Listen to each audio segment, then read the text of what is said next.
મિત્રો, શું તમે જાણો છો કે તમારા મોબાઈલમાં જે પણ મહત્વના ઓટીપી કે મેસેજ આવે છે એને તમારા સિવાય અમુક થર્ડ પાર્ટી એપ પણ વાંચી રહી છે અને આ પરમિશન તમે જાતે જ આપેલી છે? વિશ્વાસ નથી આવતો? તો ચેક કરવા માટે તમારે સૌથી પહેલા તમારા ફોનના સેટિંગમાં જઈને નીચે પ્રાઇવસીના ઓપ્શન પર ક્લિક કરવાનું છે અને ત્યારબાદ તમારી સામે એક પેજ ખુલશે જેમાં પ્રાઇવસી એન્ડ ડેશબોર્ડ લખેલા ઓપ્શન પર તમારે ક્લિક કરી દેવાનું છે અને ત્યારબાદ નીચે સી અધર પરમિશન નામથી એક ઓપ્શન દેખાશે.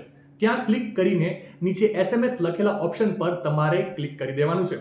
ત્યાં ક્લિક કરશો એટલે તમારી સામે એ તમામ એપ્લિકેશનનું લિસ્ટ આવી જશે જેને તમે જ તમારા ફોનમાં આવતા મેસેજ રીડ કરવાની પરમિશન આપી છે. હવે ત્યાં તમને એવી કોઈ પણ એપ દેખાય છે જેને તમે તમારા મેસેજ રીડ કરવાની પરમિશન નથી આપવા માંગતા, તો તેના પર ક્લિક કરીને તમે તેને રિમૂવ પણ કરી શકો છો. માહિતી સારી લાગી હોય તો વધારે શેર કરજો અને આવી જ અવનવી માહિતી માટે સંદેશ ડિજિટલ સાથે જોડાયેલા રહેજો.